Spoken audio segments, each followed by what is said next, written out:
The moment her knees buckled on the cold diner floor, the room seemed to hold its breath. Plates froze halfway to mouths, coffee cups trembled in aging hands, and the hum of the fluorescent lights grew louder than the beating of her heart. She had only asked for food for her children, not charity, not pity, just something warm to carry home.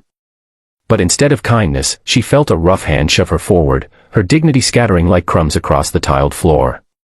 In that instant, pain wasn't the worst part. It was the shame.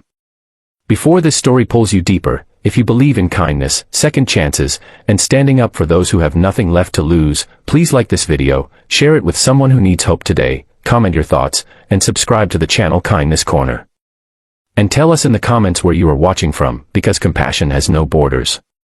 Her name was Mara Collins, and life had been peeling pieces away from her long before she stepped into that diner. A year earlier, she had a small apartment that smelled of laundry soap and bedtime stories, a job cleaning offices at night, and 2 children who still believed their mother could fix anything.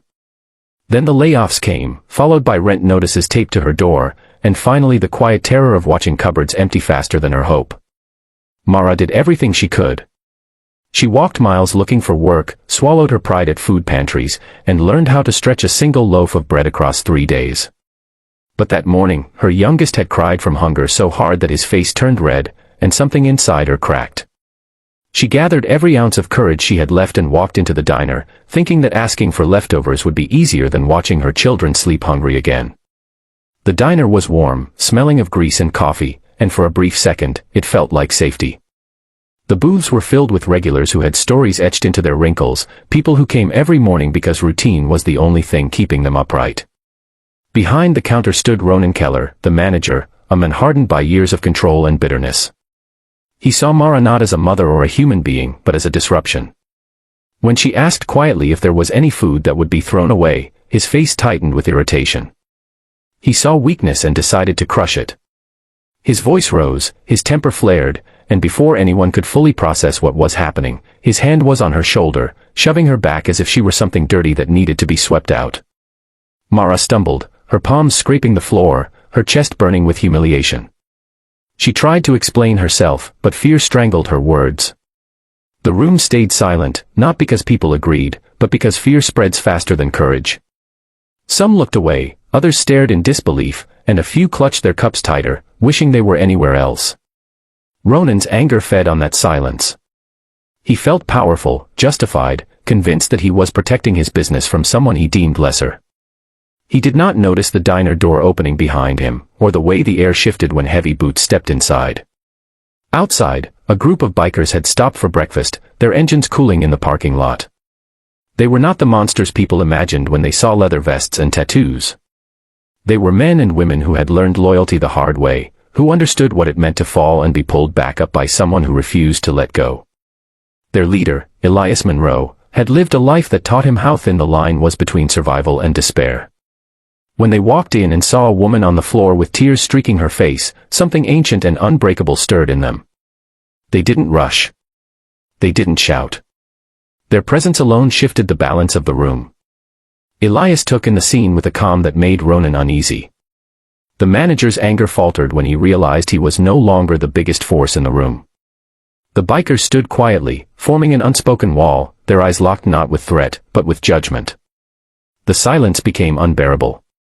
Mara pushed herself up slowly, her hands shaking, her heart pounding so loud she thought it might give her away. She expected more cruelty.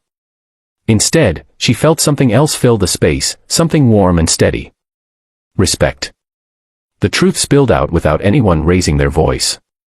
The bikers learned why Mara had come, learned about the children waiting at home, learned how easily life had turned against her. Each word stripped away Ronan's sense of authority until he looked smaller than the fear he had tried to impose. The regulars began to stir, guilt loosening their tongues and courage blooming late but strong. Someone stood. Then another. The room that had been silent moments ago began to breathe again. Mara felt the shift before she fully understood it. Hands helped her to her feet, not roughly, but gently, as if she mattered. Food appeared on the counter, plates filled without being asked. Someone pressed a coat into her hands, noticing how thin her sweater was. The bikers did not demand anything. They simply stayed, their presence reminding everyone that cruelty thrives only when good people stay quiet. Ronan retreated behind the counter, his authority dissolved, his actions exposed under the unforgiving light of decency. As Mara sat, eating slowly, tears fell into her food, not from shame this time, but from relief. For the first time in months, she felt seen. She felt like a mother again, not a failure. The bikers shared the space with her, not as saviors, but as witnesses to her strength. They reminded her, without speeches or promises, that the world still held people who would step in when things went too far. When she finally stood to leave, her arms were full. Not just with food for her children, but with something far heavier and more precious. Hope. Outside, the sun had climbed higher, and the air felt different, lighter.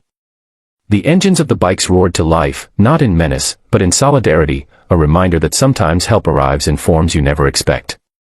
Mara walked home with steady steps, her back straighter than it had been in a long time. That night, her children ate until they were full, and she watched them sleep with a heart that felt stitched back together. She knew her struggles weren't over. Bills would still wait, jobs would still be uncertain, and fear would still visit her in quiet moments. But now she also knew something else. She was not alone. And neither was anyone else who dared to ask for help. If this story touched your heart, if it reminded you that kindness can change the direction of a life, please take a moment to like this video, share it with someone who needs hope, and subscribe to Kindness Corner so more stories like this can be told. Before this video ends, we have one special request for you. Please comment below with a single word that represents what this story made you feel, because your words might be the encouragement someone else is searching for.